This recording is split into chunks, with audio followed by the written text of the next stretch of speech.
नमस्कार। तो मैं सौरभ उपाध्याय आपके साथ मुद्दे की बात कार्यक्रम में एक बार फिर हाजिर हूँ और एक नई शख्सियत के साथ। जी हाँ, फिरोजाबाद जिले में विधायक कोई कद्दावर नेताओं में नाम आता है तो हरिओम यादव को जरूर याद किया जाता है। जी हाँ, ऐसी शख्सियत आज मेरे साथ मौजूद हैं।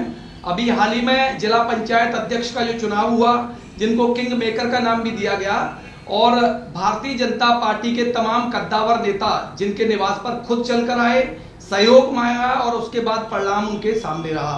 विधायक जी, सबसे पहले आपका स्वागत करना चाहूंगा। तमाम दर्शक मेरे आपको सुन रहे हैं। थैंक यू, धन्यवाद। विधायक जी, सबसे पहला सवाल मेरा आपसे यह है कि आपको सपा से निष्कासित किया गया, उसके बाद भी आप एक जमीनी नेता के तौर पे देखे जाते हैं, जनता का सीधा सपोर्ट आपके साथ रहता है।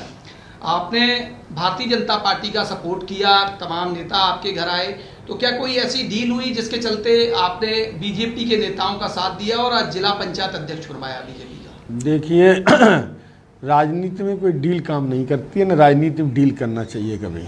और जो लोग राजनीति में डील कहते हैं वो ख़त्म हो जाते हैं। जिन जिन नेताओं ने राजनीति में डील की है वो नेता ख़त्म हो गए। अब मैं नाम नहीं लेना चाहता उनका। राष्ट्रीय स्तर पर जिन नेताओं ने डील की है वो ख़त्म हो गए। हम लोगों समाजवादी लोग हैं, नेताजी की विचारधारा को मानने वाले लोग हैं, लोहियावादी और लोहिया के आदर्श को मानने वाले हैं। समाजवाद हम लोगों के रग रग में कूट कूट के भरा हुआ है। हमको पार्टी से प्रोफेसर रामगोपाल यादव ने इसलिए निकाला था कि हम कमज़ोर हो जाएं, और इन चुनाव के टाइम पे निकाला था। और ये प्रचार किया कि वो समाजवादी पार्टी में नहीं, समाजवादी पार्टी से निकाल दिए, अब हरिओम यादव ख़त्म हो गया, उनका कोई जनाधार नहीं रहा, उनको वोट मत करना। और प्रोफेसर रामगोपाल उनके लड़के ने बीजेपी से मिलकर हमारी पत्नी, हमारे बेटे के खिलाफ दिनों रात प्रचार किया, और फिर भी भारी बहुमत से जीता। और बेटा तो आगरा मंडल में सबसे बड़ी जीत से जीता। तो उनको ये एहसास होना चाहिए कि रामगोपाल, हम लोग ज़मीन के लोग हो, तुम एसी में राजनीति करते हो, तुम यादव सिंह से डील कर सकते हो, लेकिन राजनीति में हरिओम यादव को पछाड़ नहीं सकते। यादव सिंह को डील करके पछाड़ सकते हो नोएडा में, और बीजेपी से साठगांठ करके बच सकते हो, लेकिन जनता की अदालत है, जनता की अदालत से नहीं बच सकते। जनता आपको धराशायी कर चुकी है 2 बार, और फिर करेगी आपको धराशायी। ये चुनाव बीजेपी और सपा का नहीं था, ये चुनाव रामगोपाल वर्सेज हरिओम यादव का था इस जिले में। बिल्कुल, रामगोपाल वर्सेस हरिओम यादव। हाँ, ये चुनाव था। और ये बीजेपी के लोगों ने हमसे मदद मांगी, और उनके लोगों को हम बधाई धन्यवाद देते कि देश की सबसे बड़ी पार्टी हमसे मदद मांगने आ रही है। और हमारी पार्टी के लोग इतने अहंकार में डूबे हुए हैं कि हम बार बार कह रहे हैं कि हमसे कोई वोट मांग ले, तो हमसे वोट नहीं मांग रहे हैं। और रामगोपाल, उनका लड़का, उनकी पार्टी का जिलाध्यक्ष, पत्रकार पूछते हैं कि विधायक जी से वोट कहीं नहीं मांग लेते, वोट मांगोगे कि उनके वोट की हमें ज़रूरत नहीं है, उन पर क्या 2 वोट हैं, वो अपने वोट सड़क पर डाल दें, फेंक दें, हमारे पास 22 हैं। तो इतना अपमान नहीं करना चाहिए। हमारा ही अपमान नहीं है, उस जनता का भी अपमान है जिसने हमें चुना है। तो सड़क पर फेंकने का मतलब क्या है? मैं समझता हूँ कि रामगोपाल को अहंकार है। मैं समझता हूँ कि रावण से बड़े अहंकारी नहीं हो। रावण थूक देगा तो आप लोग बह जाओगे, उसका अहंकार नहीं रहा तो तुम्हारा अहंकार अब चलने वाला नहीं है। विधायक जी, आप समाजवादी पार्टी से शुरू से जुड़े रहे, सैफई परिवार से रिश्तेदारी है आपकी। आज जो परिस्थितियां हैं, रामगोपाल यादव सीधे तौर पे आप कहते हैं कि उनकी वजह से पार्टी गर्त में जा रही है, तो आखिर आला कमान जो है, अखिलेश यादव हैं और नेताजी या अन्य लोग क्यों इसको सीधे तौर पे संज्ञान नहीं लेते? देखो, नेताजी तो इसके बहुत खिलाफ हैं।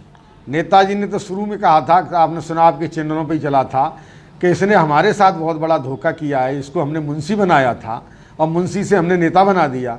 लिखा पढ़ी करने वाला आदमी, और नेताजी को जब जो आदमी नेताजी का नहीं हुआ तो किसका हो सकता है? जिस नेताजी ने एक फटीचर आदमी को, एक मास्टर को, प्रोफेसर को हिंदुस्तान की राजनीति में छा दिया, केवल इसी नाम से तो जाना चाहता है कि नेताजी का भाई है, और क्या खासियत है? और उसने नेताजी को ही धोखा दिया, नेताजी के साथ विश्वासघात किया, नेताजी के परिवार को तोड़ा, नेताजी के भाइयों में विघटन किया, बाप बेटे में झगड़ा कराया। अब ये अखिलेश जी को सोचना चाहिए। अखिलेश जी अब बड़े नेता हैं, और मैं समझता हूँ अखिलेश जी समझ रहे होंगे इसकी सब गतिविधियों ने, नज़र रखे होंगे, मौका वो भी तलाश रहे होंगे, मौके का इंतजार देख रहे होंगे। क्यों कि अब कब तक झूठ बोलोगे? नेताजी अखिलेश को ही गुमराह किया इस चुनाव में कि मेरे पास 22 है। हमारे जनपद की जनता को धोखा दिया प्रोफेसर राम, उसके लड़के ने कि हम पे 22 हैं, और 22 को लेके उन कभी कहता 19 है, कभी कहता 22, और उनको लेके गया। तो वो वोट गए कहाँ? ये वोट इन्हीं के पास थे और किसी के पास तो थे नहीं। 22 वोट इन्हीं के पास थे, प्रोफेसर उनके लड़के के पास। तो इन्होंने या तो बीजेपी से बीच में डील की, कैंडिडेट से डील की होगी। तो 7 वोट 19 तो इसने अपने गाड़ी से उतारे हैं। अब वे वोट उतारे हैं कि वैसे ही लोग उतारे हैं, तो कहीं ना कहीं तो जनता को धोखा दिया है।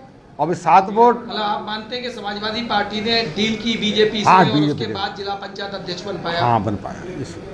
इस बात को आप स्वीकार नहीं, जिला पंचायत अध्यक्ष तो हमारे समर्थन से बने, बीजेपी के लोगों ने स्वीकार किया। हमारे पास 7 वोट थे और हमारे 7 वोट की वजह से हमारे और भी वोट थे जो अन्य दलों में थे, वो भी हमने मैनेज कराए, वो हमारे कहने से वोट दिया। लेकिन प्रोफेसर की कहीं ना कहीं जरूर बीजेपी से डील है या धोखा दिया। 2 में से एक काम किया प्रोफेसर, या तो जनता को धोखा दिया, झूठ बोला उनसे कि हमारे पास 22-19 है, उसके गुरुओं ने धोखा दिया, या 22-19 नहीं थे, 12 ही थे, तो जनता से झूठ क्यों बोला, और या थे सही तो अभी वोट कहाँ गए, तो इन्होंने बीजेपी को डील किया। 2 ही बातें हैं, तीसरी बात तो है नहीं। भाई वोट 19 थे तुम्हारे पास, तो तुमने डील की, वोट क्रॉस कराए तुमने पैसा लेके, मोटिव डील करके पैसा लेके क्रॉस कराए, और या क्रॉस नहीं कराए तो तुम ये कहिए हमारे पास 12 वोट थे, जनता में कहिए। जनता को मूर्ख क्यों बनाया? उस दिन से 1.5 महीने से बना रहे हैं हम पे 22 हैं, हम पे 19 हैं, बनाया मूर्ख नहीं बनाया? आप ही सुन रहे हो दना के हम पे, हमें जरूरत ही नहीं है। जब जनता के लोग पूछते विधायक से कि उनके वोटों की हमें जरूरत नहीं, हमारे पास 22 हैं, तो कहाँ गए वोट? अगर हमसे वोट मांग लेते, हमारी मदद लेते, तो समाजवादी पार्टी को 25 वोट मिलते। बिल्कुल विधायक जी, आपने कहा कि अगर हमसे मांगते, तो आपका बीच में भी ये प्रतिक्रिया आई जिला पंचायत अध्यक्ष बीजेपी का चुना जाने के बाद कि अखिलेश जी अगर आपको एक बार फोन करते या एक बार कहते, तो मुझे लगता है कि ये जो आपने वोट बीजेपी को ये सपोर्ट किया वो आप नहीं करते। अगर राष्ट्रीय अध्यक्ष जी हमसे कहते, हम जरूर, वो कहते समाजवादी पार्टी की मदद करते, हम जरूर मदद करते। तो इसको किस नजरिए से देखते हैं? अहंकार है या क्या कारण है? अगर आप जैसे हम समझते हैं कि अखिलेश जी फरीदाबाद उनने अपने चाचा के हवाले कर दिया है। फरीदाबाद से वो ज़्यादा मतलब रखते नहीं है। फरीदाबाद में जो हो रहा होने दो, उनका ये कहना। और मुझे को तो ये लगता है कि कोई भी राष्ट्रीय अध्यक्ष नहीं चाहेगा किसी ज़िले में हमारी समाजवादी पार्टी ख़त्म हो या कमज़ोर हो। मुझको ये लगता है कि राष्ट्रीय अध्यक्ष ही समझ गए, वो भी चाहते हैं कि इस प्रोफेसर को फरीदाबाद में ही ध्वस्त कर दिया जाए, जो आगे किसी ज़िले में हमारे लिए कांटा न बने। ये भी सोच हो सकती नेताओं की कि जब फरीदाबाद में ये लग जाए तो अब हम पूरे प्रदेश में 74 जिलों में हम अपने स्वतंत्रता से राजनीति करें। ये हर जिले में डंडा डालते थे, जहाँ जहाँ इनने डंडा डाला वहाँ आधे को फरकाबाद बर्बाद कर दिया, प्रोफेसर फरीदाबाद बर्बाद कर दिया, एटा बर्बाद किया, इटावा बर्बाद कर दिया, कोई जिला जहाँ संभल बर्बाद कर दिया। प्रोफेसर जहाँ जहाँ जाएगा वहाँ स्तंभ खत्म करता है, वो जिले के जनाधार वाले नेताओं को ले जा रहे हैं प्रोफेसर रामगोपाल, और आप लगातार बता रहे हैं जैसे कई जिले खत्म कर दिए, उसके बाद उनके सगे चाचा शिवपाल यादव है, उनको पार्टी बनानी पड़ी अपमान को देखते, उन्होंने कई मंचों से उनका दर्द झलका। तो आखिर सगे चाचा के प्रति इतना निष्ठा नहीं, और उसके बाद रामगोपाल यादव के कहने से सपा चल रही है, इसको किस तरह देखते हैं? देखिए, मंथरा ने राजा दशरथ जी का घर खत्म करा दिया था, राम को वनवास करा दिया था मंथरा। तो कुछ लोग इतने मीठे, इतने चालाक होते हैं, इतने कारीगर होते हैं, तो वो कुशलता रामगोपाल में है, वो कारीगर है, होशियार है, चालाक है। अब वो मंथरा का रोल अदा करके घर में विघटन डलवा दिया। जैसे मंथरा ने भगवान राम को वनवास दिलाया था, वैसे ही ये हम इसको मंथरा की बात देते रामगोपाल उस लड़के को, तो उसने शिवपाल को वनवास करा दिया समाजवादी पार्टी से। तो ये चालाकी है रामगोपाल की, होशियारी है, ज्यादा चालाकी, ज्यादा होशियारी, ज्यादा नहीं। जब सीएम बने थे अखिलेश यादव, तो उसमें रामगोपाल यादव का महत्वपूर्ण योगदान था, तो क्या इसी के चलते अखिलेश यादव ये बुला नहीं पाते? देखिए, रामगोपाल कोई एमएलए थे तो योगदान था, अखिलेश को चीफ मिनिस्टर बनाने का योगदान एमएलए लोगों का, हम लोगों का था। हम लोग चाहते थे कि नौजवान मुख्यमंत्री बने, समाजवादी पार्टी नौजवान बनी रहे, कम से कम 40 साल और नौजवान बनी रहे, नेताजी की ढलती उम्र है, तो ये हम लोगों का योगदान है। और प्रोफेसर का क्या योगदान था? प्रोफेसर कोई एमएलए था क्या? उसका कोई एमएलए था क्या? उस पर तो सिंगल एमएलए नहीं था, हम ही लोग थे, उसके बात मान लेते थे। हमसे तो उसने कभी कहा नहीं अखिलेश के लिए मुख्यमंत्री का।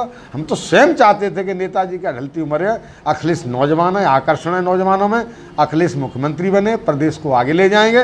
तो हम लोग, ये तो हमारे विधायकों का योगदान था जो माननीय अखिलेश यादव को मुख्यमंत्री बनाया। और नेताजी चाहते भी थे। ये जब तक बाप नहीं चाहेगा तब तक लड़का कैसे पड़ जाएगा। नेताजी का समर्थन देने के बाद आपने जिला पंचायत अध्यक्ष बीजेपी का बना दिया, लोग ऐसा कहते हैं, क्योंकि दयाशंकर जी जो प्रदेश उपाध्यक्ष हैं उन्होंने कई बार हमारे इंटरव्यू पे खुद कहा कि हरिओम यादव जिसको चाहेंगे उसको जो है जिला पंचायत अध्यक्ष बना देंगे। तो ये कयास लगातार तेज हो गए हैं, लोग कह रहे हैं कि आप बीजेपी में जा सकते हैं, आपको टिकट दे सकती है बीजेपी। कितनी सच्चाई है? देखिए, बीजेपी के लोगों की मानता और धन्यवाद उनको हम देते इसके लिए कि उन्होंने सत्य तो स्वीकार किया कि हरिओम यादव बना सकते हैं। उन्होंने झूठ तो नहीं बोला। प्रोफेसर रामगोपाल की तरह अहंकार की बातें तो नहीं की कि हम भी अपनी दम पे बन जाएंगे। हम पे उनने साफ कहा हमारे पास कमी है, हमारा सहयोग अगर हरिओम यादव कर देंगे तो हम अध्यक्ष बन जाएंगे। उनने वो हमसे मदद मांगी, देश की बड़ी पार्टी है, वो लोग हमसे मदद मांगने आए, हमने उन्हें मदद दी। और हमारे शास्त्र और धर्म भी कहता कि दरवाजे पर कोई आता मदद मांगने तो उसकी मदद करनी चाहिए, निराश नहीं करना चाहिए। तो वो लोग, उनको हम धन्यवाद देते, दयाशंकर जी को बहुत बहुत बधाई देते कि उन्होंने कुशलता का काम किया कि हम जैसे आदमी को तोड़ के जो शुद्ध समाजवादी थे और बीजेपी को वोट दिलवा दिए। और जिस दल के लिए हम इंतजार करते रहे उस दल ने हमसे वोट नहीं मांगा, वोट डालने तक इंतजार किया। तो उनको इतना घमंड था, या वो चाहते नहीं थे कैंडिडेट को, उस कैंडिडेट को धोखा देना चाहते थे, समाजवादी पार्टी को बर्बाद करना चाहते थे, उसे बर्बाद कर दिया प्रोफेसर रामगोपाल ने। नहीं, रामगोपाल चाहते, उसके हितैषी होते तो हमसे कहते क्या हमें वोट की ज़रूरत है, मदद की, या मदद कर दो तो हम कर देते। राइट जी, मेरा सवाल ये था कि अटकलें तेज हैं, 2022 का चुनाव है, क्या आप बीजेपी में जा सकते हैं? ऐसे लगातार लोगों की प्रतिक्रियाएं आती हैं कि कोई जो है बीजेपी ने कोई ऑफर आपको दिया है, आपको चुनाव लड़ा सकती है बीजेपी, टिकट दे सकती है, इसमें कितनी सच्चाई है? देखिए, अभी हम माननीय शिवपाल सिंह यादव जी के साथ हैं, हमारा उनका साथ है, कमिटमेंट है, हम लोग जहाँ रहेंगे एक साथ रहेंगे। और बीजेपी में अभी जाने का विचार नहीं। बीजेपी में जाते बहुत पहले चले जाते। बीजेपी हमको 2 साल से प्रयास कर रही है, ऐसा नहीं है। 2 साल से ऑफर आ रहे हैं? हाँ, लोकसभा के चुनाव में भी ऑफर था विजय प्रताप को, लोकसभा का संसद का चुनाव लड़ाने के लिए। हमारे बेटे को कोई था नहीं कैंडिडेट बीजेपी के पास, तब भी था, लेकिन उस समय शिवपाल सिंह जी को हमने वचन दे दिया था चुनाव लड़ाने के लिए। तब वो हमने ऑफर मना कर दिया था कि शिवपाल सिंह जी को हम चुनाव लड़ाएं, तो हम चुनाव लड़ाया उन्हें। लेकिन अगर समाजवादी पार्टी हमें कंसीडर नहीं करेगी, नहीं है, तो हमें किसी न किसी दल राजनीति तो करनी है, किसी न किसी दल के सारे राजनीति करेंगे। और बीजेपी के लोग अगर हम सम्मान देंगे, सम्मानजनक स्थिति में बात करेंगे तो हम विचार करेंगे, उसमें विचार करेंगे। विधायक जी, 67 जिला पंचायत अध्यक्ष बीजेपी के बने, किस तरह देखते हैं? लोग कहते हैं कि जो सपा जो है हथकंडा अपनाया करती थी, सत्ता का चुनाव होता है, डीएम एसएसपी मशीनरी सरकारी जो रही पूरी तरह बीजेपी का सपोर्ट किया, किस तरह देखते हैं, क्या कहेंगे पूरे मामले? देखिए, ये चीज़ें भारतीय जनता पार्टी को समाजवादी पार्टी के नेता प्रोफेसर रामगोपाल ने सिखाई हैं। वो यही करते रहे, रामगोपाल यादव। उन्होंने रामगोपाल यादव ने ये सिखाया कि मशीनरी को कैसे इस्तेमाल किया जाता।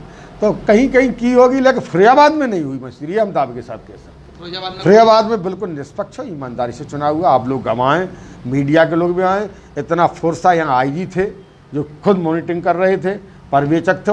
एक एक वोट गया है, वो ये भी नहीं, साथ भी नहीं जाने दिए कोई किसी को समझा दे। एक गया है, डाल के आया, तब दूसरा गया है। एक जिला आबकारी अधिकारी की रिकॉर्डिंग वायरल हुई जिसमें जिला आबकारी अधिकारी कहते सुने गए कि जिलाधिकारी का बहुत प्रेशर है, शासन का बहुत प्रेशर है, बात माननी चाहिए। एक सदस्य के भाई की दुकान थी शराब की, उसको प्रेशर में लेते दिखे उस ऑडियो में। अब देख अब ये हम नहीं कह सकते कि ये उनका ऑडियो था, किसकी आवाज़ थी, ये कैसे कह सकते हैं कि उनने के डीए। हम भी कह सकते हैं बनावटी बात। उनका तबादला नहीं हुआ, तो तबादला तो उनका वो आरोप लग गया होगा तो हो गया होगा, लेकिन जांच होनी चाहिए। तो उन्हीं का ऑडियो किसी और का है, हम भी तो बन सकते हैं आबकारी अधिकारी और बनाए नए वीडियो। इस पर मोबाइल पे क्या है, 80% बातें झूठी हो रही है, इसमें झूठी बात है। हाँ, झूठी बात हो रही है। एक सबसे महत्वपूर्ण प्रश्न, जिला पंचायत सदस्यों की खरीद फरोख्त कोई नई बात नहीं है। 50-50 लाख 1-1 करोड़ के इस जो है चुनाव में बेचे, कितनी सच्चाई है? देखिए, ये कई सालों से हो रहा है और इस पर मंथन हुआ कि चुनाव ब्लॉक प्रमुखी और जिला पंचायत अध्यक्ष जनता के द्वारा कराना चाहिए।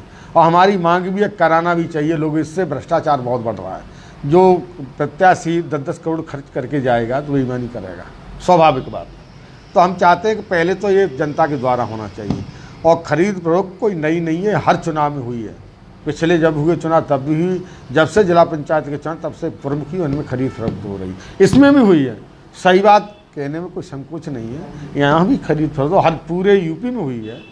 हमारे जनपद में भी हुई है खरीद फरोख्त, लेकिन अब इसके लिए हम ये नहीं कह सकते कि हम लोग तो बहुत ईमानदारी पारदर्शिता राजनीति में हम खरीद फरोख्त को विश्वास नहीं करते। हमने पहले ही घोषणा कर दी कि हमारे वोट जहाँ भी जाएंगे फ्री जाएंगे, अब फ्री गए, आप पूछ लेना। सर आप बहुत सीनियर नेता हैं, क्या चुनाव आयोग को या तो नियम बना देना चाहिए, एक रेट फिक्स कर देना चाहिए कि साहब सदस्य का रेट इतना होना चाहिए, कोई 50 लाख में बिक रहा है, कोई 70 लाख में बिक रहा है, कोई 1 करोड़ में बिक रहा है, तो आपके राजनीतिक अनुभव क्या करता है इसमें, क्या किस तरह इसको भ्रष्टाचार को खत्म किया जा सकता है? खत्म तभी होगा, ये रेट फिक्स नहीं करना चाहिए। जनता की सेवा के लिए हम लोग आए, पैसा ही पैदा करना हो, लोगों को राजनीति छोड़ देना चाहिए, बिजनेस करनी चाहिए।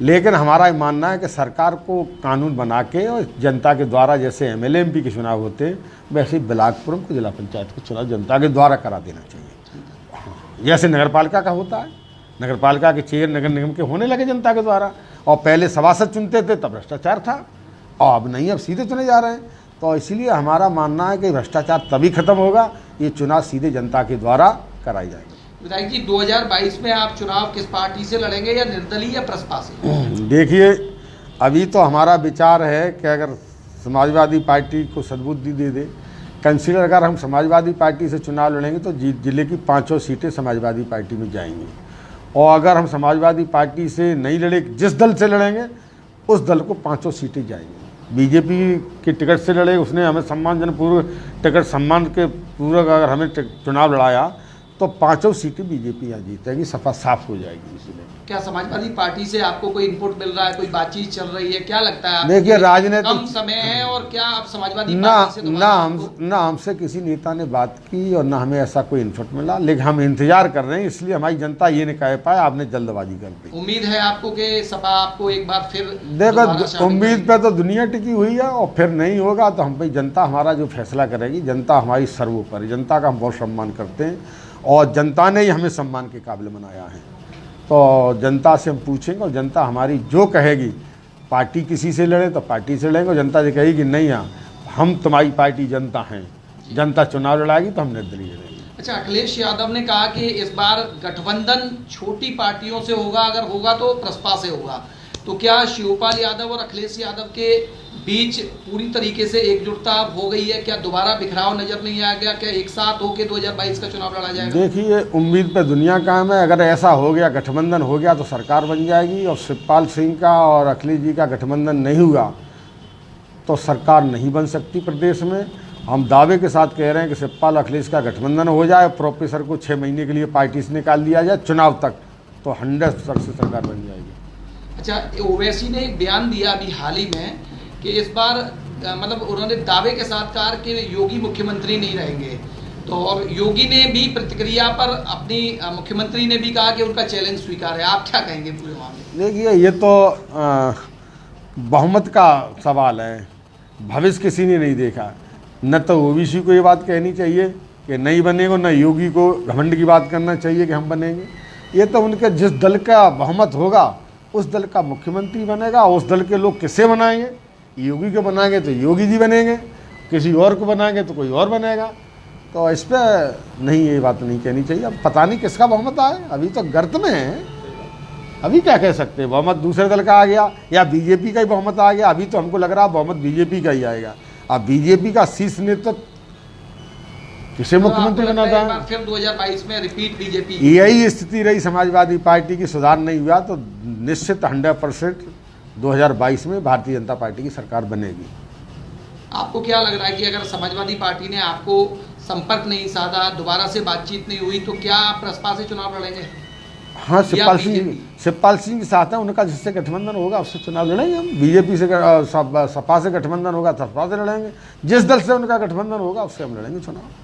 एक लास्ट सवाल जनता के लिए, आपके पास मुझे लगता है दूर दूर से आपके सिरसागंज क्षेत्र की जनता को छोड़ के पूरे जिले की जनता कई बार कामों से आती है, क्या मैसेज देना चाहेंगे जनता को? देखो, 2022 के लिए, और ये जिला पंचायत का चुनाव आप रहा, उसमें आपने जो सहयोग किया, जनता से सीधा क्या बोलना चाहिए? जनता से हमारा यही अनुरोध है और प्रार्थना भी है कि जो भी हमने निर्णय लिया आपसे पूछ के लिया, और जो आपका निर्णय होगा आगे 22 में वही हम निर्णय करेंगे, उसी का आपकी आदेश का, जनता के आदेश का हम पालन करेंगे। और हमारा जनता से अनुरोध है सुरक्षित रहें, कोरोना काल चल रहा है, और मास्क भी पहनें, दूरी बना के रखें और जो कोविड के जो नियम है उनका पालन करें। अगर स्वस्थ हैं तो सब कुछ कर लेंगे, शरीर स्वस्थ नहीं तो कुछ नहीं कर पाएंगे। अगर अरमान पूरे करने तो स्वस्थ रहिए और जीवन अपना बचाइए, और जीवन रहेगा तो सारे अरमान पूरे हो जाएंगे। सर, महंगाई पे लगातार जनता परेशान है, कहती है कि महंगाई और भ्रष्टाचार ये मुद्दे थे बीजेपी के, और महंगाई से आज लोग परेशान है। रसोई गैस की बात करें या बढ़ते पेट्रोल डीजल कीमतों की, क्या कहेंगे? देखिए बीजेपी का विरोध, घोर विरोध है इस समय महंगाई और भ्रष्टाचार। भ्रष्टाचार 10 गुना बढ़ा है बीजेपी में, ये सही बात कहने में हमें कोई संकोच नहीं है। और महंगाई भी 20 गुना बढ़ गई है। पेट्रोल कहाँ पहुँच गई, डीजल, और डीजल का असर सीधा किसान पे पड़ता है, जनता पे पड़ता है। ट्रैक्टर खेत चलाता है, भार ट्रकों में माल आता है तो उसका भार तो आम जनता पे ही पड़ता है। तो महंगाई भ्रष्टाचार बीजेपी में दोनों बढ़े, ये सही है, लेकिन कोई विकल्प नहीं है जनता के पास बीजेपी के अलावा। इतना नाराज़गी है, विरोध है, और विरोध के बाद बीजेपी का जाति समीकरण इतना मजबूत हो गया है कि उसको हाल फिलहाल डिगाना मुश्किल है। सर, भ्रष्टाचार को लेकर केंद्र और प्रदेश सरकार लगातार बीजेपी की कहती रही कि हम भ्रष्टाचार को मुक्त करना चाहते हैं, प्रदेश देश में भ्रष्टाचार से। तो आखिर जब लीडर चाहता है तो आखिर क्यों करप्शन नहीं रोक रहा है? देखिए, अकेले एक लीडर से काम नहीं चलेगा। योगी ईमानदार हैं, ये सही है, इसमें दो राय नहीं है, लेकिन बाकी बीजेपी में लोग और अधिकारी इस सरकार में सही मायने में बीजेपी की पकड़ अधिकारियों पे कमज़ोर है। अधिकारी खुलेआम सरकार को लूट रहे हैं और जनता को लूट रहे हैं। तो सरकार अधिकारियों पे अपनी मजबूत पकड़ नहीं कर पाई। अधिकारियों पे अगर किसी की मजबूत पकड़ थी तो मुलायम सिंह यादव की रही है, और कहने में कोई संकोच नहीं है, मजबूत पकड़ मायावती की भी रही। सर, कोरोना काल में किस तरह आपने जनता के बीच काम किया, और महत्वपूर्ण सवाल ये है कि आप जब से विधायक बने क्या समस्याएं थी, कितनी दूर कराई, कितनी शेष हैं? देखिए, हमारे क्षेत्र में कोई ऐसी समस्या नहीं है जिससे जनता को तकलीफ हो। छोटी मोटी समस्याएं आती रहती हैं, उसका हम समय समय पर करते रहते हैं। आपके मैनिफेस्टो में कुछ रहा होगा, और जो हमारे वादे थे, घोषणा थी, या हमारी जनता से पूछ रहे, हमने पूरे कर दिए। सड़कों से लेके, स्कूलों से ले, पुल से लेके, पुलियों से लेके, नलकूपों से लेके, मतलब कोई काम हम अपने क्षेत्र में ऐसा नहीं छोड़ा जो न हुआ। कोरोना काल में सर, कोरोना काल में हमने लोगों की, हमारे अपने सहयोगी साथियों की मदद से, देखिए, गरीब लोगों की मदद की, किटें भिजवाई, अनाज भिजवाया, आटा भिजवाया, दालें भिजवाई, और भंडारे भी चलाए। और एक रोटी बैंक हमारी यहाँ चलती थी शुकात, उसकी मार्फत गरीब लोगों को भोजन भी बहुत करवाया। तो काफ़ी मदद की हमने, हमारे साथियों ने। हम कोई टाटा बड़े आदमी नहीं थे, लेकिन हमारे सहयोगियों ने हमें सहयोग बहुत किया। इसलिए कोरोना काल में हम लोगों की पूरी भरपूर मदद करते हैं। सर, थर्ड वेव आने को है लगातार, ऐसा वैज्ञानिक कह रहे हैं, तो इसके लिए क्या आपको लगता है, कैसे जनता को बचाव करना है, या प्रशासनिक व्यवस्थाओं पर क्या कहें?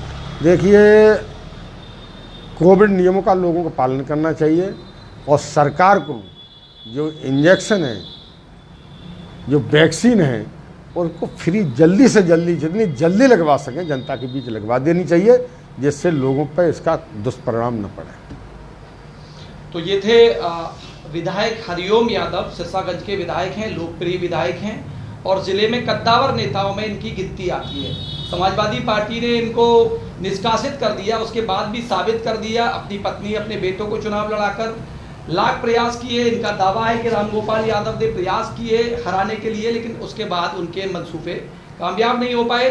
समाजवादी पार्टी अगर आज भी पुकारेगी तो दौड़े चले आएंगे हरिओम यादव, ऐसा कहना है विधायक सिरसागंज का। और आगामी रणनीति क्या रहेगी ये वक्त बताएगा। नमस्कार, आज के लाइव कार्यक्रम में इतना ही। इसको ज़्यादा से ज़्यादा शेयर करते रहें। फिर किसी एक नई शख्सियत के साथ जल्द मुलाकात होगी। नमस्कार।